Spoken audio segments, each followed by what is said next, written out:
All right, let's just get right to it and tell the people what they want to hear. What was your career path as a soccer player? My career path? Yeah. Where'd you start? I was here in Dallas with the Dallas Texans, and then went to Indiana University for one season or semester, I guess. Then went to Europe, played there for about 3.5 years, was in PSV in Holland, then in Randers, in Denmark.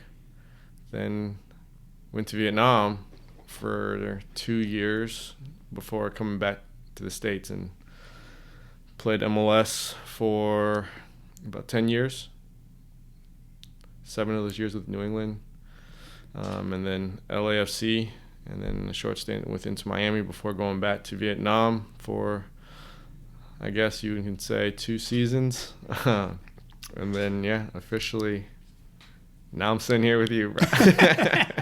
Yeah, but you forgot a casual detail. You pulled a Tom Brady there somewhere as well. Yeah. Or a Tom Brady pulled a Lee Nguyen. How do you want to word this one here? I don't know who did it first. But I was in Vietnam, and then that was literally right when COVID was happening, and our season got canceled, and I came back here for like 6 months. The intention was to wait it out until they restart the season, but in that time I got a coaching gig with the Washington Spirit, coaching the professional women's team there, and then ended up enjoying that and returning for the full season, and I did that basically for halfway through the season. I got the call back from my owner of my previous team that I was with in Vietnam, and they basically was like, we need your help to keep us out of relegation. They were in last place, and with probably about 15-16 games left, and like I said, I was in a great situation, but he made me an offer I couldn't refuse, and part of me also was still had the itch to want to play, because I didn't really get to finish it. It was more of like the circumstance kind of made me finish playing, but so I went back, helped them out of relegation, and I can officially content with my career. So we went from Dallas, Indiana, went overseas, came back, played most of your career in the MLS, a couple different teams, went to Vietnam for one last stint, said I'm done, retired, and then said, oh wait, I have one more, a little bit left in me.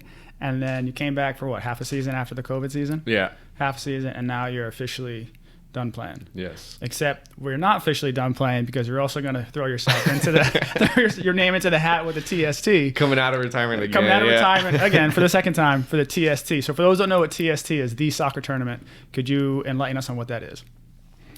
Yeah, so this is a tournament that this is their first year that they're starting this thing. It's a 7-on-7. They call it TST tournament, and it's going to be hosted in North Carolina for $1 million purse. And it's the same ownership, the same CEO ownership of the TST as that of the famous the TBT, which is the 3v3 basketball tournament. Yeah, that's what I've been told, yeah. Okay, so similar ownership, so similar $1 million purse. What are you guys doing? First off, have you guys picked your team yet? We have a team name. And so the tournament starts in June, which, it's probably 4 or 5 months out. But the intention is to try to get about 12 to 14 players, and we're at 7 right now. And so me and my buddy AJ De La Garza, who I've also played with in the league and against many years, and so helping him build the team, and he's been able to recruit a bunch of guys he's known and played with, as well as myself, and so hopefully we can get a full roster in a month or so, and then start being able to train together and prepare for that. And then how is because I would imagine there's a wide spectrum of people that are entering this contest. Is there a purse for you, like an entry fee that you have to pay to be able to submit your team? So from what I've been told, I think there is, but not sure how much, because there's different entries. And if you got in the first wave, it was like, an initial amount, and then the second wave was a bit more, and then I think like either the third or fourth, whatever, was auctioned off. And so whatever it was 32 teams altogether. And then they're gonna break it off into tiers based on roster, what your team strength. And so they're gonna try to break it up into 4 tiers, and then separate those teams into brackets like you would in a World Cup, from strength. And then it's a knockout round after that. But yeah, it's gonna be like a World Cup format where you play your group stage, 1 or 2 teams out of that group advances, and then it's a knockout round after that. And then how is the the purse getting split, right? So there's $1 million that goes in, right? I would imagine there may be some groups that have invested in trying to pay that sum to then reap the benefits if their team wins, or vice versa. Maybe there's some teams that are all split in the entry fee. Yeah, I think exactly. I think there's going to be some guys that are going to, pay up front and take the risk of whatever they earn in the winnings. But then there's other teams that they have a sponsor who front loads everything up front, and then obviously with the guarantee if they win, then they get some back and then splits it with the rest of the players. But the kicker is the players are supported from here until they go to the tournament. Everything's paid for. And so there's 2 ways of looking at it. But we have a sponsor. I think AJ's working more closely with them right now, and like I said, they're taking care of everything in the front end, and hopefully that there's a purse at the end of it. Yeah, nice $1 million purse. You get a nice little paycheck. So you're kind of still dipping your toes into the pro sports world. Yeah, I guess you consider it still a professional event because you're getting paid, right? I mean, you're getting paid. There's definitely a bunch of pro athletes on your team. I'm sure the other teams that are being put together is a bunch of other current players in lower divisions across the world. Maybe I think I saw something where the Ryan Reynolds team. Yeah, Wrexham is putting a team in it. Necaxa is putting a team in it. There's teams from Europe. They're gonna put their best team, I guess, for that time frame in the hat. So, like I said, it'll be interesting to see the levels in this tournament because, for the most part, this is in June, which is the summer for, I guess, some leagues in the world. But this is basically mid-season for the league here in the States, and so players, and there isn't there isn't a cutoff where it's like it's ex-pros or it's amateur. It's anyone can play, and so it's whoever's available, I guess. Whoever's available and whoever can pay the entry fee. Exactly. And you ain't paying it. All right, so you played in all these different types of leagues, countries. I just think you have a really cool perspective because you're also very committed to your training, your rehab, and just taking care of yourself too. So let's just talk about cultural influences on leagues and playing styles, right? You played in Holland, you played in Denmark, you played in Vietnam. Across the various different countries, including the United States, did you notice any cultural influences or differences in, let's just talk playing style first? Yeah, I think obviously, I think the playing style in the countries that I've played in reflects more so the national team, right? I think when I was in Holland and in Denmark, and you can see going to Vietnam and in the States, there's especially the bigger clubs with more national team players. But for me, for PSV, which was a big Dutch club with a lot of internationals on that team, but they played similar to how the national team played. And I think, when you go to, when I went to Vietnam, you can see the style of play changed, and it's also very similar to how their national team played. And then going to the U.S., very you see at that time transitional, high pressing, and so and it was very reflective in how we were coached in that in that environment. And then so you talk about the playing styles, and if we shift gears more to let's just talk about off the field training. Did you notice any cultural differences or differences across the countries from that aspect? Yeah, I think when I was with Holland or in Holland, definitely, it was very, I don't want to say military based, but it was very, very serious in how, they wanted you to, or even Denmark too, when I was in Europe, but it's how they wanted you to conduct yourself in training, before training, and when you leave home. And it was my first taste of it because coming from college, you still had a lot of flexibility, had a, more of, you're on your own outside of training. But now you're in the limelight of, you're on a big club. Everyone kind of knows you. So you go out into the city, people see you, and for whatever reason, that gets back to your club. And so I remember, one day I come in the training and they're like, hey, how was your dinner at, so-and-so place? And, how was that wine you had? And and I was like, what? And he was like, I didn't see you last night. He was like, I got eyes and ears everywhere. And that was my first kind of like, whoa, like, everyone knows what you're doing. And how do you act as a professional, people see. And so, going out and having a drink a night before a game, that's going to get back to your coaches, and so you learn really quickly, like certain things that are, expected of you and certain things that, are kind of forbidden. And so again, going out, having dinner the night before a game at like 8-9 p.m., they didn't really like that. They wanted you to be in home, preparing mentally and for the game. And so that was a different kind of culture thing for me.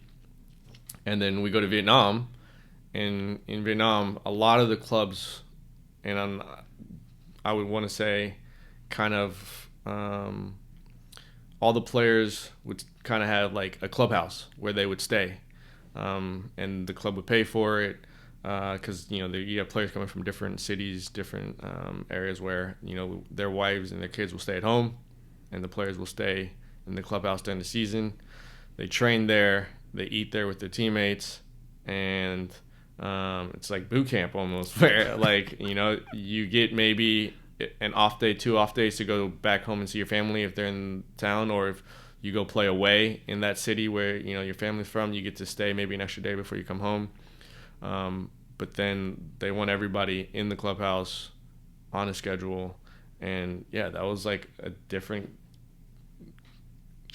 culture shock for me, because I'm not used to that. I'm more of, after training, I'm able to do what I wanted to do before that, right? And then now coming here, it's like you're doing everything with the team, and so I had to get used to that.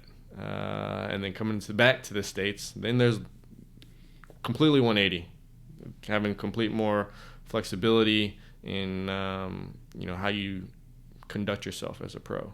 And so yeah, A lot of different experiences with those like different countries. Yeah, and it was crazy to see, but you try to pick up the things that you like, the things that worked well for you, and then I think I've learned throughout those time how to be the best pro I guess I could be. What is the best pro of Lee Nguyen? Being able to play for as long as I have, I guess.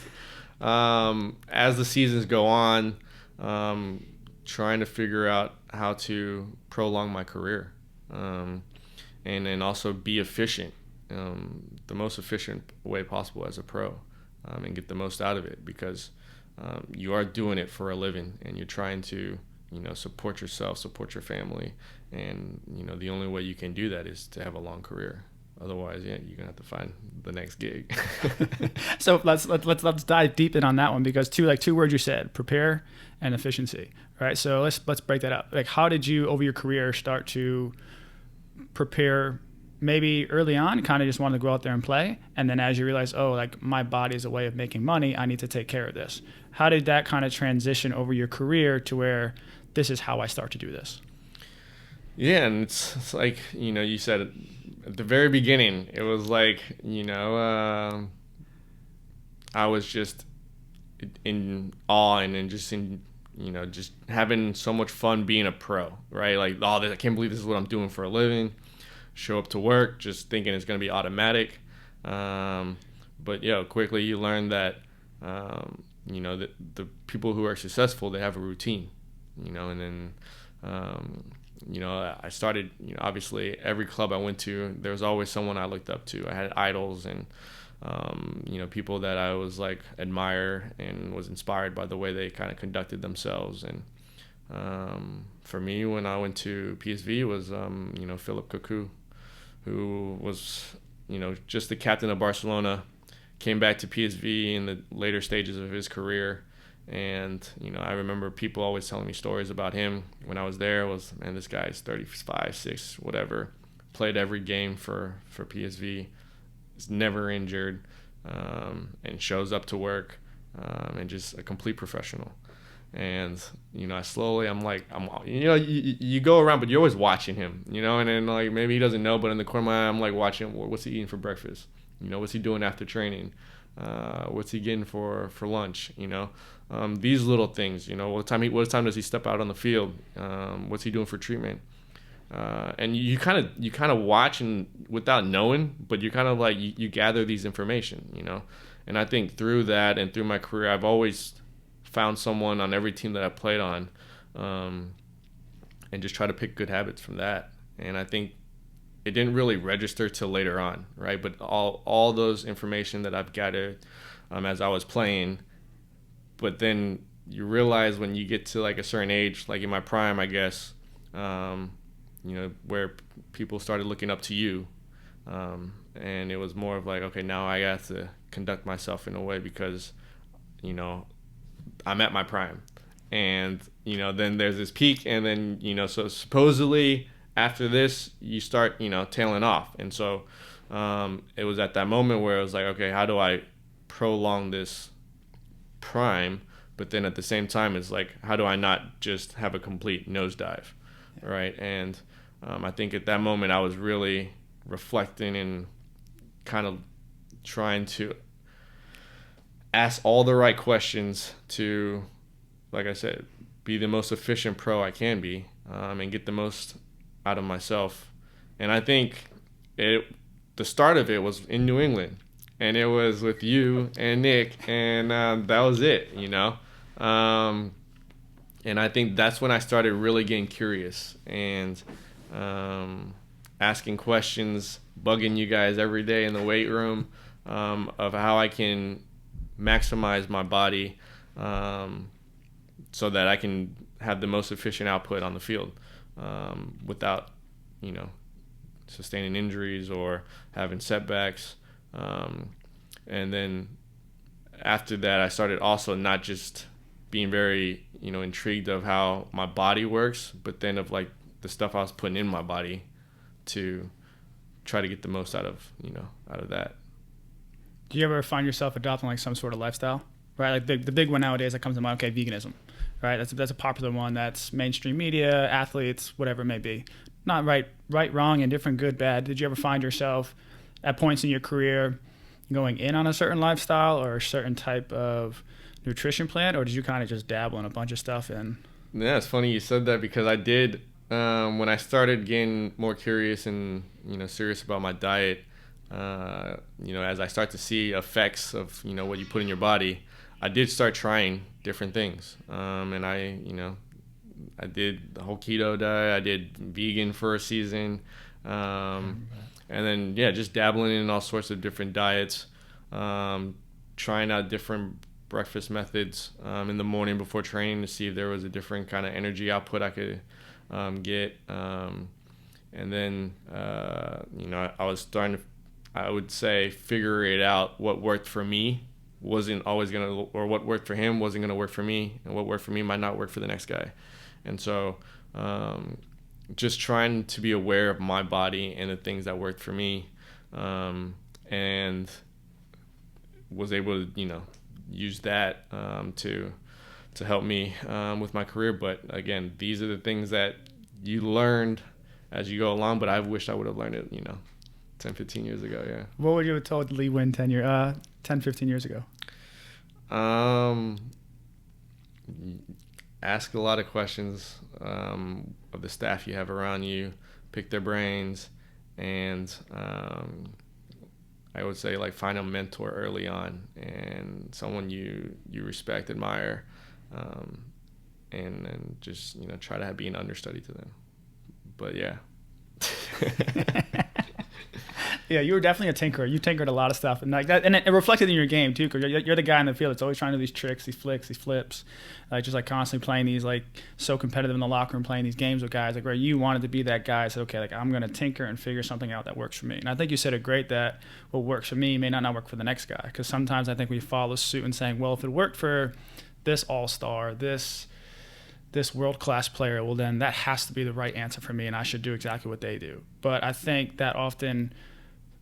There's definitely merit to there. There's probably something they're doing well, but I think the question has to be asked, and I'm glad you said it, is that it's not necessarily what it is on the surface, but it's like what underneath it is. And what you said is like habits and routines. And whatever that habit and routine and consistency works for you, like that's what's going to make you be sustainable. Because if you keep trying to change, you don't have a rhythm, you try this, you try that, and all of a sudden there's no telling what really works, it's kind of hard to have that consistency.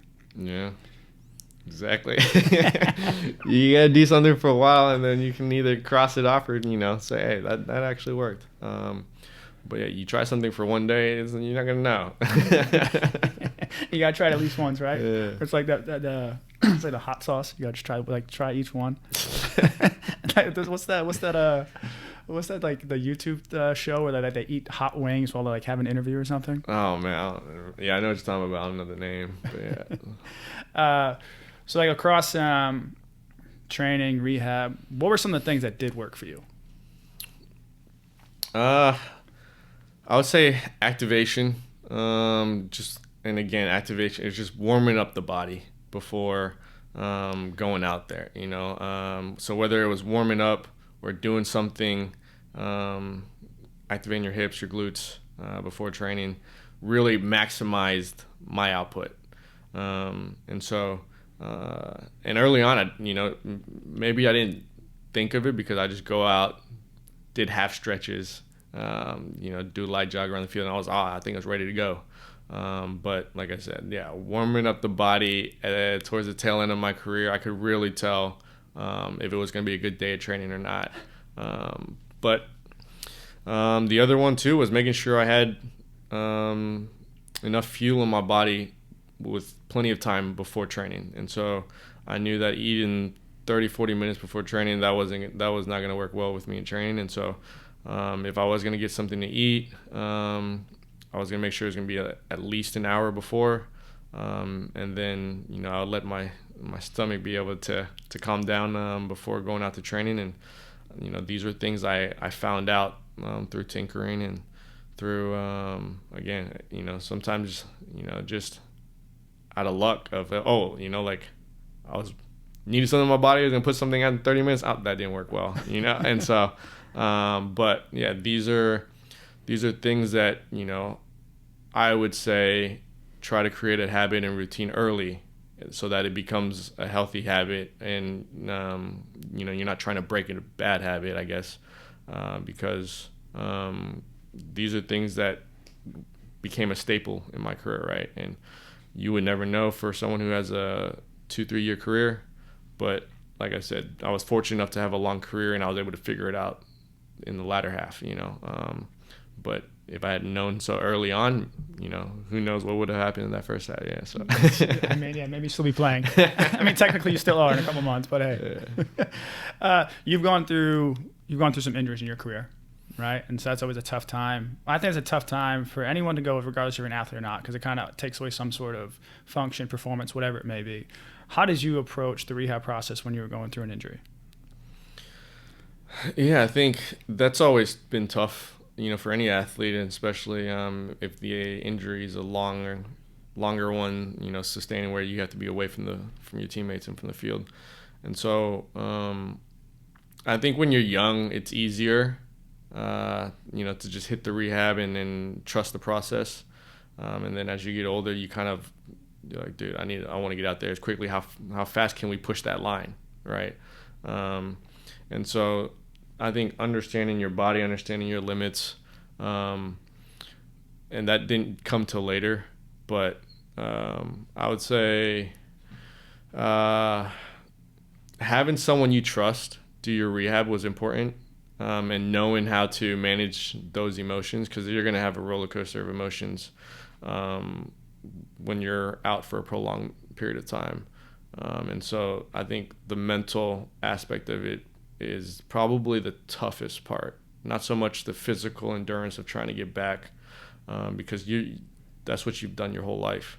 I think what you don't realize is, as you become a pro, you kind of forget, because you have these injuries when you're young, but you recover so quick, and sometimes without any rehab.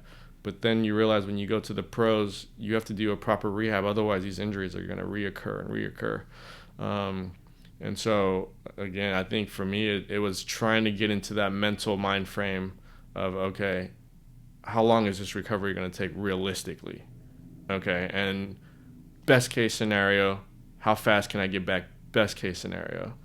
And then trying to work within that time frame of saying, okay, this is how hard I can push, and understand that, hey, you're going to have to understand that you're going to feel great some days and not so 100%, but understanding that it's going to be the process and the journey that is going to get you to the finish line, right? And so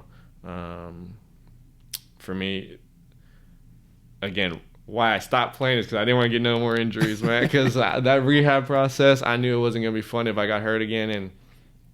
But I guess when you're younger, it's easier to rehab and recover, and you have this long career ahead of you. But yeah, for me, the biggest thing that I was afraid of was getting injured in the tail end of my career, because I knew if you get injured, it's gonna be tougher to come back this time around. And so for me, it's more of a mental thing. Yeah. You talk about the timeline component of it too, and then I'm also hearing a little bit like the business side drip into it as well, because that's a very real conversation that has to happen sometimes. If it's, let's say you're at the tail end of your career, you're in a 1-year deal, or you're on a 2-year deal but it's a club option, right? Like technically that's still a contract year for you. So when like you talked about, hey, like how fast can I go realistically, but then also like, hey, I need to get out on the field as fast as possible. From your perspective in your career, how has the business aspect influenced some of those decisions? Yeah, it's been huge, because like you play the sport long enough and you're around the sport, you see injuries happen all the time, and sometimes you see great players have career-ending injuries, or an injury that kind of derailed their momentum of where they were going, right? And so and I think it has a lot to do with how clubs, where they see a player versus where you see yourself, and if you're 22 or if you're young and they're like, okay, we'll take more of a risk. As you get older, clubs want to take less risks on you because, hey, is this guy injury prone? Is he going to be able to endure the season long without getting an injury? And so for me, it was, I've had those moments where you decide on a contract year, the club wants to redo your deal, give you a long-term contract, so you have more security, but it would be lesser if you take it now, or do you take the risk to play out your contract and get a bigger contract at the end of your season, because now you're a free agent or whatever, and so you have more leverage. But you're also risking this guaranteed deal on the table, and if you get hurt, this deal is off, and who's to say someone else is going to offer you the same contract, right? And so these things go into your mind of, do I play out this year? Do I risk what's guaranteed? Can I stay injury free? And so you yourself would know better than anybody, on, hey, do I bet myself this year, or and I think later on, I think I wanted the more guaranteed, because, hey, like, this is for me and my family, this is guaranteed. I don't want to take a risk on my body. But as you're younger, you feel invincible, you take more risks, and so, but yeah, all that plays a part for sure. How did you end up coming to a decision in some of those moments? Or is there anything other than you said, hey, like deep down, like I knew what it was for me? Was there anything else, like any other factors that played in for it? I think just believing in myself and what I thought my value was to the team and what I brought. And if that didn't match up with the club's evaluation, then for me, that's when I said, hey, I'm going to roll the dice on me. And so, but if it did match up, then hey, like I was in a great situation. I love where I'm at. You know what? This is where I want to be. This is where I see my future. And so, but these are the things, you put into account and you have conversations with, your close ones or your agent, and you make these decisions that who knows where that path will lead you, but every decision definitely changes the line on the map for sure. Yeah, for sure. You've had some tough decisions in your career. I've seen them.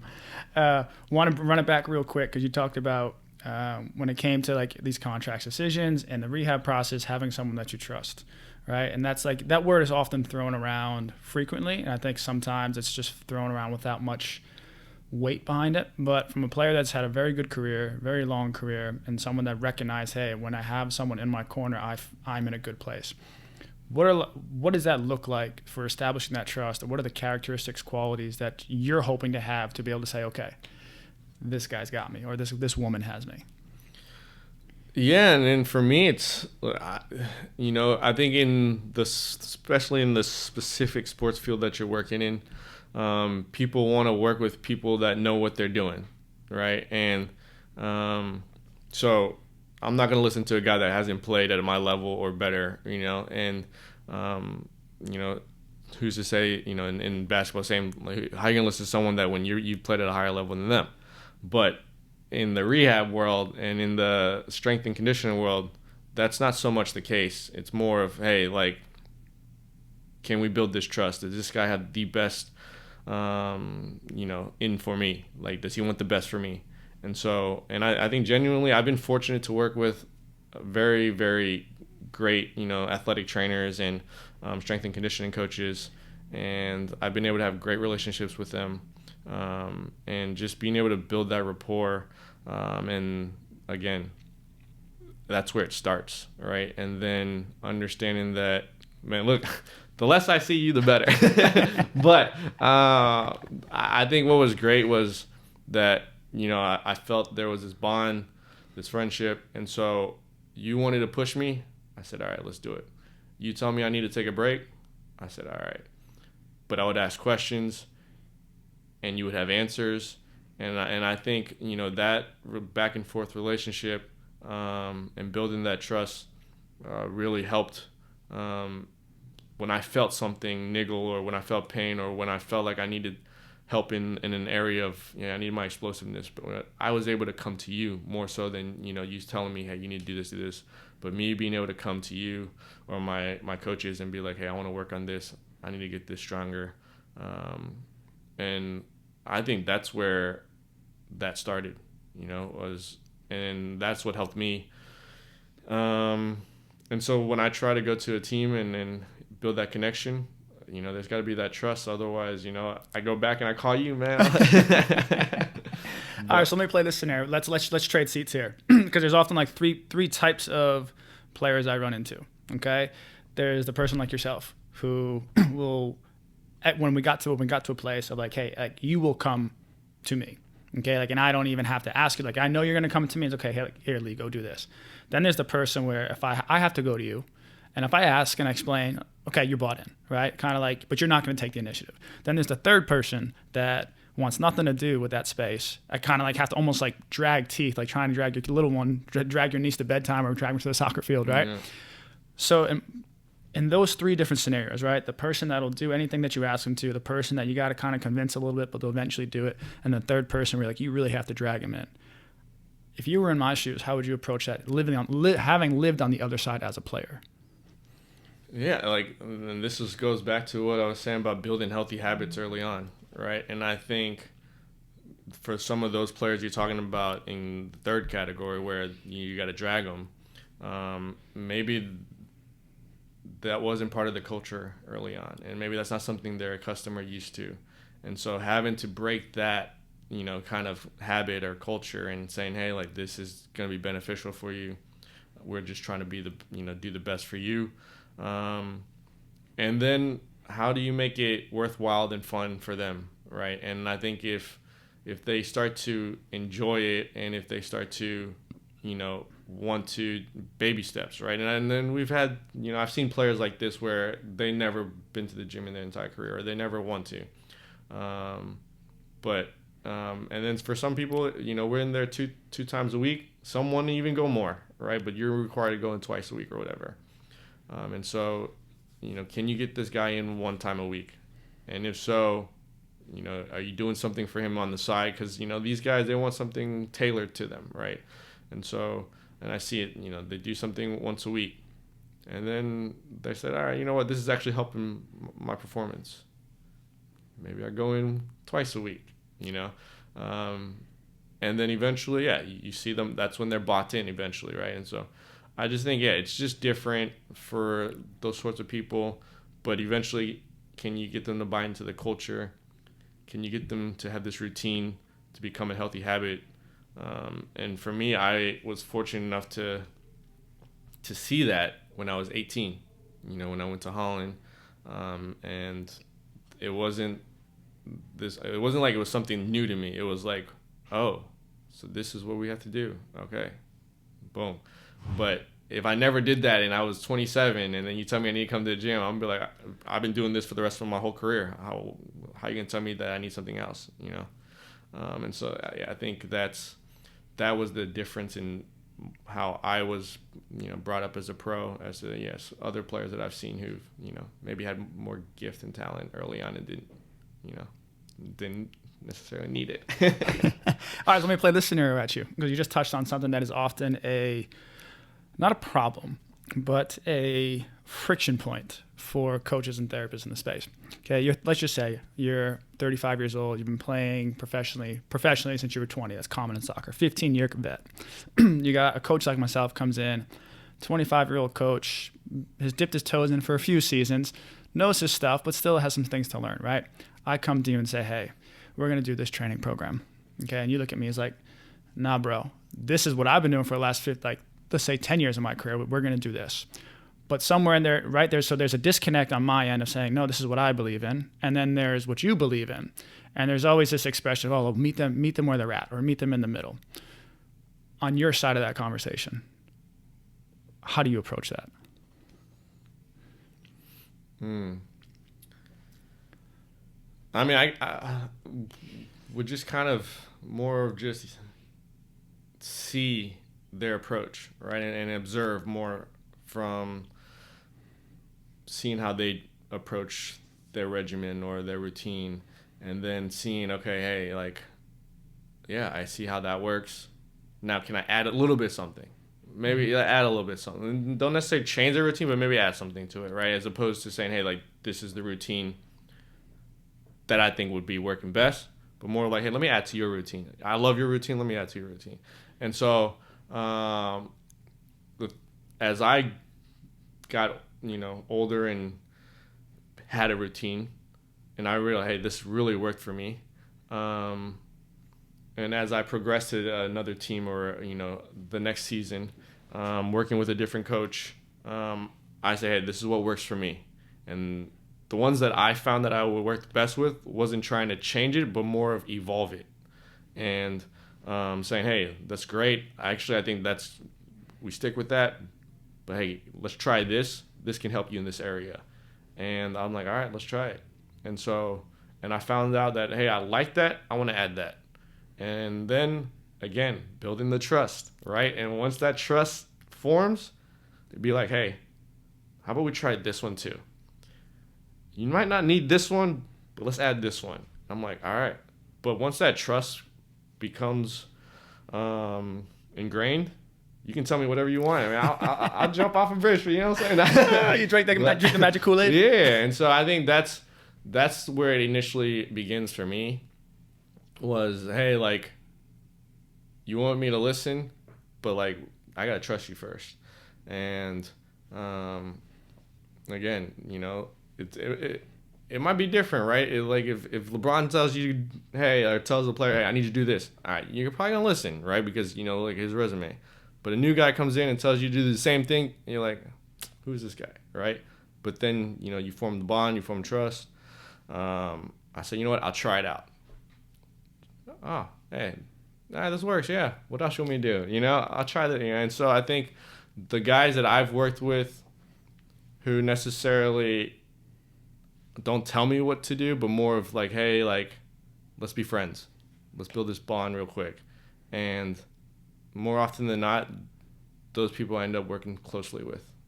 So the last question on this conversation of this topic of trust, buy-in, differing opinions, right? I keep hearing you say the word trust. And you're absolutely right. Like, you need that, because unless you're just, I don't want to say ignorant to the rest of the world, like you're not just going to take something if someone tells it to you. You probably want to, like, hey, believe that person, or at least them as a person, or do your research and like what they're saying has merit to it.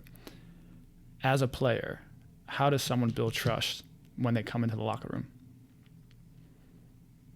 With their peers or with... Yeah, how does a coach or a therapist start to begin to build trust with a player like yourself, so that you can have those difficult conversations and be like, hey, Lee, I know you've been doing this part of your routine for the last 5 years. This part of your routine is really good. I want to add to this because this is why, right? But I'm not going to have that conversation with you on day one because, like you said, you got to have the trust. So how do you build that? Yeah, it takes time. You know, it's just... And I think for different players, the times change. You know, the time frame changes, right? And for a younger player, maybe, you know, you don't really know as much, right? If you're coming into the league new, or if this is your first couple of seasons, maybe building trust is a little bit easier because you're like, oh, like tell me anything. Like, I'm gonna believe whatever because I don't really know. Whereas a veteran or a seasoned pro, they've been through it, they've seen it, and so whatever you tell them, like, they can read through the lines. And so establishing trust might take a little longer with them. And so for me, you know, it's the same thing with coaches early on in my career. They tell me to run this route or do this in the gym. I did it, you know, but later on, it took some time for me to, I guess, really buy into what they were selling. If I didn't believe in it. And so more so it's just, you know, per player basis. But yeah, like I said, like for some it's going to take time. And as long as you don't BS, you know, I think that's the easiest way to lose someone's trust is if you try to BS off the bat. So, yeah. I dig it. I got like just a curious question, because, you know, you and I both have friends and family that are outside of this space. And I'm sure you and I have talked about this in the past of like, hey, like we get our friends and family asking like, oh, what's so-and-so like, you know, behind closed doors? What's so-and-so, you know, what's it like working in sports? What's it like being an athlete, right? One question I want to ask you and be curious about, like, you ever find yourself in a situation where there was a misconception about being a pro athlete?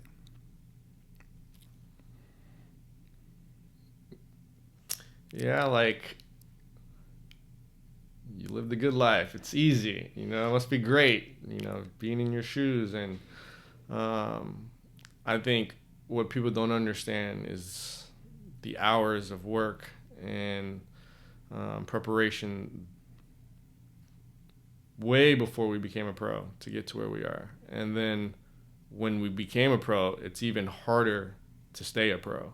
And you realize everybody, it's a job, and everybody is trying to earn a place in that work or that job or that field, but there's only a limited amount of jobs available. And so being able to get the job but then secure the job, it's not easy.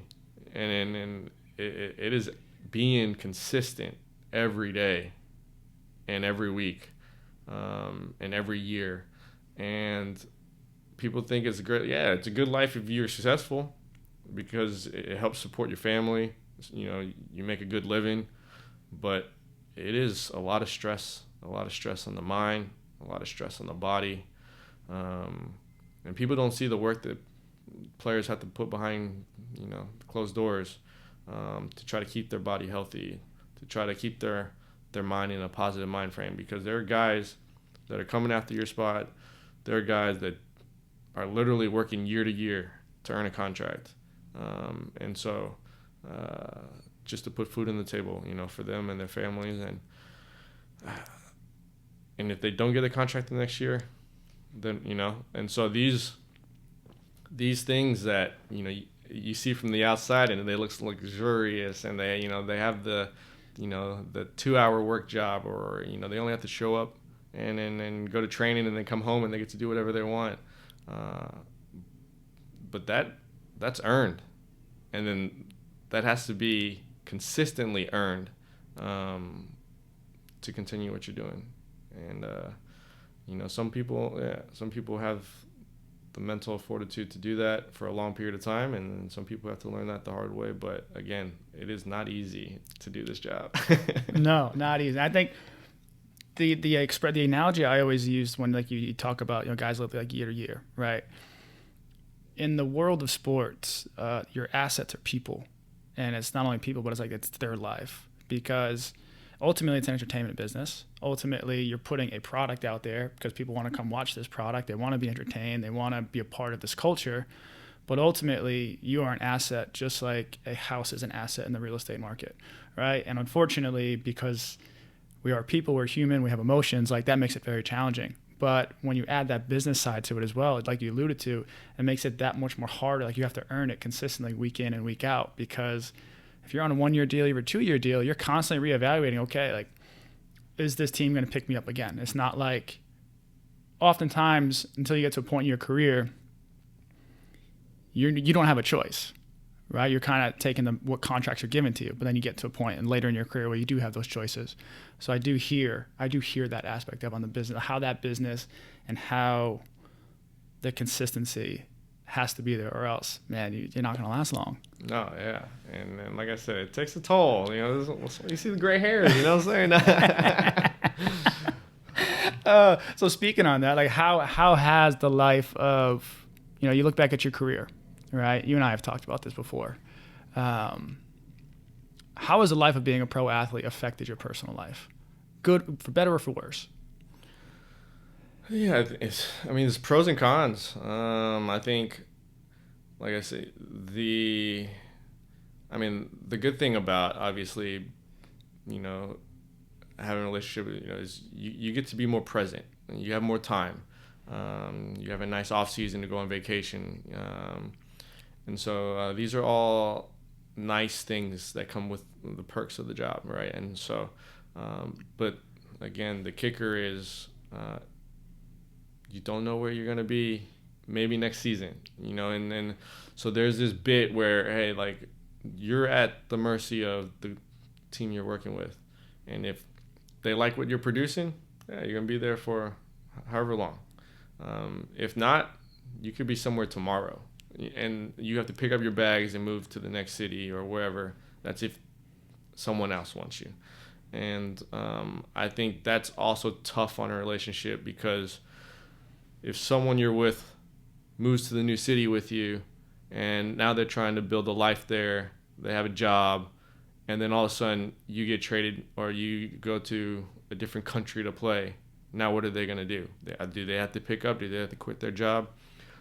These are decisions that, you know, you kind of have to make, you know, with your partner, but it's tough because I had to go through it too. And moving from city to city, you know, and not knowing if this is going to be where we get to make a long stay, or this is, you know, a 1-year stint. And so, yeah, that puts a lot of stress on your partner for sure, and in your relationship. But like I said, people think it's easy. It's not that nice and easy. Because what do they see? They see what's on. They see what's on TV. They see what's in the advertisements. They see what's on social, right? Everyone just like just like anything in life, you can choose to see only the good stuff. But some are tougher than others because you're traveling, right? And for yours, in the NBA, you're traveling almost the entire week. You're gone, right? And for us, travel days are tough too because all of preseason we're gone, and then during the season, away trips we're gone 2-3 days out of the week too.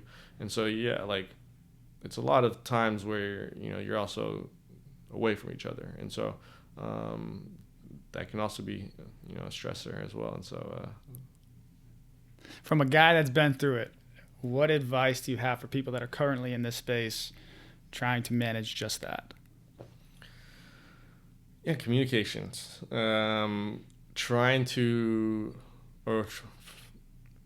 making sure that you guys are aware of the situation and realistic about expectations of, hey, like what this situation is going to entail. And I think it's also great for your partner to know what they're getting themselves into, right? Knowing that, hey, this is who you're dating, this is who you're with, and my life is going to be crazy. Like, this is my schedule. This is when I'm, gone. And I think a lot of people, that I've been, playing with, their partners now, right? What they're getting themselves into. And I think that's the biggest thing is, if they didn't know, and then you have that conversation later down the road, and you're like, oh, I didn't know you're going to be moving around this much. I didn't know, you're going to be gone for so many days out of the year. So I think it's just being able to establish that early on in the relationship and, have that understanding. That's good advice, for sure. It's really good advice because it is tough. And you've seen a lot of people survive it, endure it, and you've also seen a lot of, unfortunately, one that just it doesn't work out. It's tough because it's a tough environment to be in. Through your career, right, you've had successful seasons, you've had not so successful seasons, you've had injuries, you've had personal records set, right? Lots of ups and downs, wins and losses. Okay.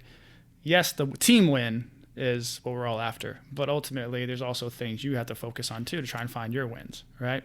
So in the context of those wins, how would you define a small win? I think, small wins early on is you were able to see, it's very evident, through your training or through the games or through individual awards or whatever. And later on through my career, though, I think the small wins I found was just being grateful and finding gratitudes in the little things that I enjoyed.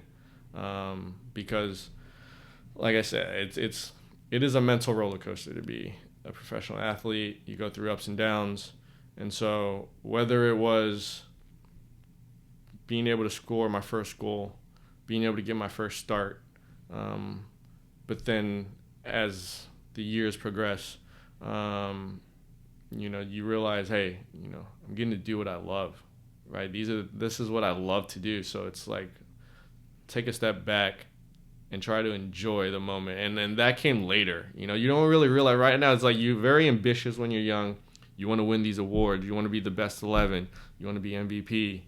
You want to be the leading goal scorer on your team. These are the things that you try to set goals and accomplish. But later on, it was more of, hey, like, you get to wake up in the morning. You get to make your cup of coffee before training. Like that, I was like, oh man, I get to pull a shot of espresso myself. I love this. Go to training, great mood. Can I get a little massage, hot bath before training? To warm the muscles up. Again, I'm feeling good. These are the things, right? After training, if I didn't feel like I got enough touches, wanted to do some shooting, get some finishing in, so I can feel better about myself in training, right? And so it was like, great, that was, and then being able to get a good meal after training. Like, I started to find these little things, and they add up to a great day, right? And then you try to look forward to the next day, but I think was trying to scale back my expectations and just try to enjoy the day and the moment and being a pro and being able to do the things I love. That's when I started really finding joy in my job, right? And then it took lesser stress away because I'm like, hey, if this is it, it was a great ride. And try to put less pressure on myself of trying to exceed these things. And I ended up having a better career, better year, playing better, playing with less, stress on my shoulders, just by worrying less about those things and just trying to enjoy the moment to moment. Yeah. It's really, really good advice. Yeah. And let's flip it on its head, okay? Because that's like when times are good, right? I want to think back to, I want to say it's 24. What year we go to the Cup? 2014? Yeah. Yes, 2014. That summer we lost 8 straight games, right? MLS, that's 2 months. So for 2 months we didn't win a game. How do you find your small wins when the morale is down, the culture is down, the team is losing? How do you still find the joy to still want to show up? Yeah, and that's tough, right? Because you need everybody in those moments in order to get out of it. It's a team thing. So a collective group has to buy in to saying, hey, like, we know we're going to get out of this. And so I think it starts through that, having the collective mindset of, hey, we're good enough to get out of this rut or whatever, but then making sure everybody does what they need to do, right? And so for me, as much as I know that we were going to get out of this, I also had to focus on how can I do better to help my team. And I think if the next person does the same thing and the next person does the same thing, then together, we're going to get out of this. But during that time, I reflected a lot of saying, hey, was there something that I could have done better to help us not lose that game? Or was there a chance that I could have done better to give my teammate a better chance, and we could have probably won that game? And so it was those moments, it was more, reflecting and trying to resolve myself within, and then understanding that, hey, like, if everyone does the same, like, we're going to pull out through this. And so, again, just showing up to work every day and trusting in the habits and the routines that I had, right? And then, again, just getting into it and trusting the process. And I think that was tough because you're in a business where you have to win. And so the pressure is great when you don't. But I think, if you have a good group of guys, and if you trust the process, the light's at the end. Yeah, for sure. Find it. Sports, like, to me, sports is like an analogy for life. Like, you and I are talking really strictly kind of like the context of wins, losses, championships at the end of the season. But not everybody's an athlete. Not everybody competes in a sport week to week. All right, for the people that, general pops, right? Everyday people, all right? What advice do you have for them trying to find their small wins? Yeah, I think we always try to look into the future and look at the end, and try to get there as quickly as possible, right? And I'm experiencing this now, and I think this is what's great because now I'm outside, looking into this, and I'm realizing, it's just the same. But as now I'm starting my new coaching journey, realizing that, hey, I want to be a coach right now. I want to do this now. But there's a journey and there's a process, and there's this path you have to take before you reach the end. And for me, it's knowing that, hey, like, maybe this isn't as fun, or this isn't what I really enjoy doing right now, but it's all part of the process that's going to get me to where I want to be. And so trying to find the moments that I love or that I enjoy or that brings me joy. These are the things, like being able to, again, wake up and make coffee. That's still my joy, and so I get to find that. And then, finishing an assignment, learning something, right, from that assignment, or doing something and learning something and growing as, a coach. And I know, like, hey, I didn't really enjoy doing what I just did, but I knew I just got better at trying to do what I'm going to do later, and I learned something. And for me, that was like, oh, like, you know what? You're going to remember this looking back. Like, take this moment here, enjoy what you just went through. And you know what? You're going to be like, that was one of the small wins I had, and that I'm grateful for. And then when you do reach the end of, for me, wanting to be the head coach or whatever, I'm going to know that it was these moments here that led me to where I am now. And so knowing that, hey, like, you might be going through some tough times, but it's all part of the process.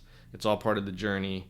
And if there's a silver lining, can you find something in there, a joyful moment, a growth moment, a learning moment, and realize like that was what you had to go through here to get to where you want to be. And so I'm going through that right now in my coaching journey. It's like part 2 of your life. It is. It's like part 1 was always Lee Nguyen, the soccer player. Now it's like, ooh, the coach, and you're like back to square one. You're like that rookie. It is, yeah, exactly. Man, I bet you it's fun though. I bet you for you embrace that challenge, I'm sure. Yeah. I mean, it's there's good days and bad days, right? And I realize, this is something that's new for me, and I'm trying to learn, in every moment, and everything that's happening in my coaching journey, my path.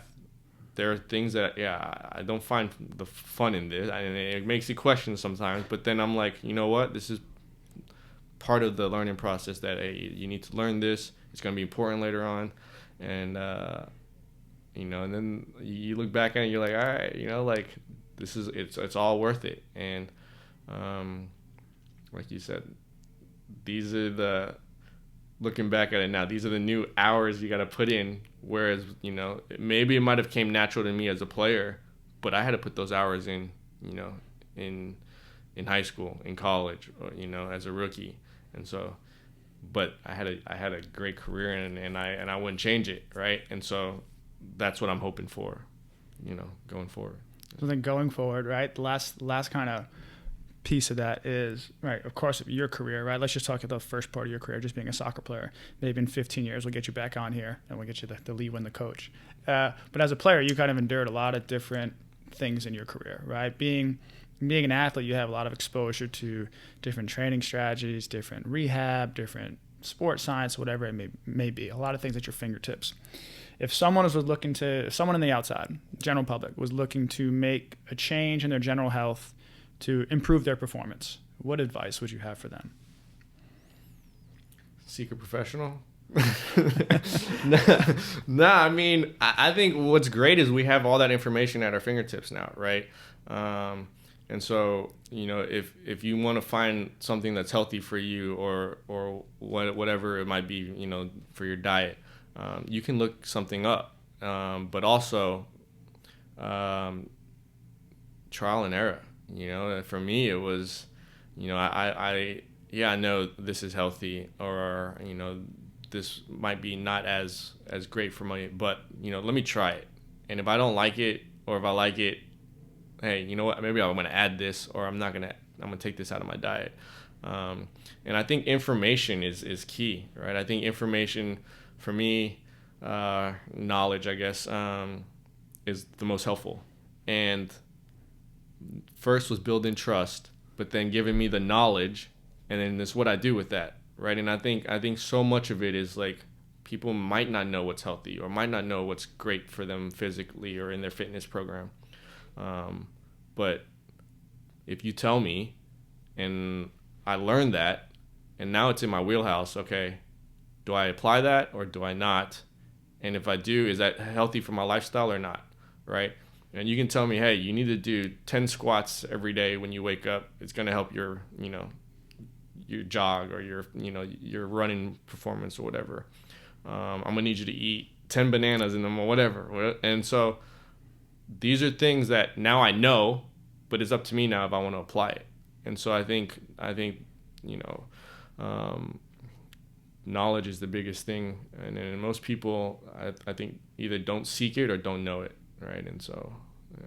So then maybe devil's advocate and say reliable knowledge at the same time. 100%. Yeah, right? Of course, 100%. Because yeah, there's also a lot of internet gurus out there, social media gurus out there that, at the end of the day, you have to have your own vetting process. Yes. And I appreciate you saying, hey, if you don't know, seek a professional.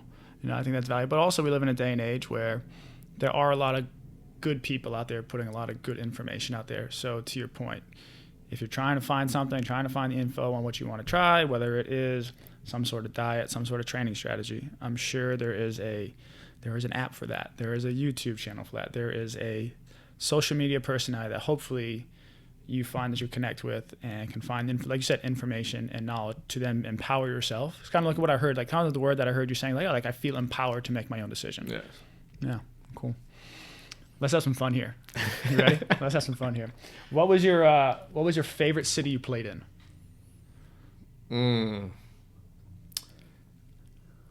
That's a tough one because I have more than one. But honestly, I would say LAFC. Because I wasn't living in LA, I was living in Manhattan Beach, and was probably less than a 30-second walk from the beach, and that was probably my favorite place that I lived in as a player.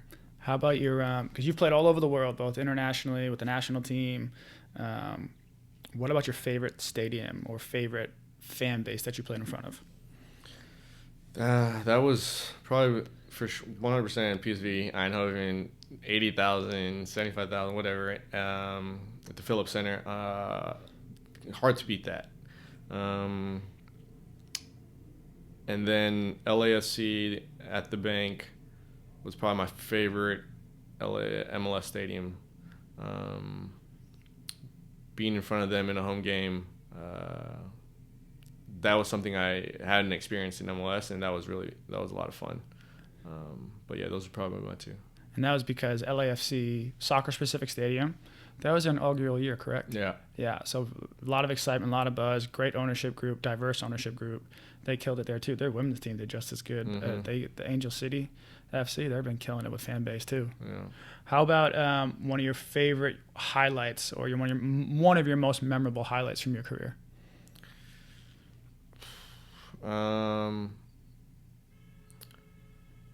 Winning the Eastern Conference and getting the chance to play for the MLS Cup. That moment when we won it at Gillette Stadium, and having that, that championship parade there, holding the trophy, knowing that, hey, we're one game away.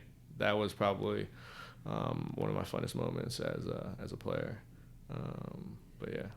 And then what's one of your most memorable moments, no names needed, most memorable moments behind the scenes? Memorable moments behind the scenes? Yeah, you don't have to say names.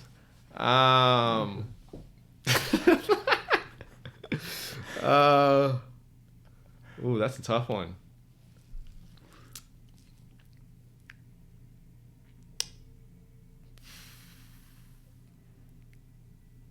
Yeah, I think I think there's so many, but I think being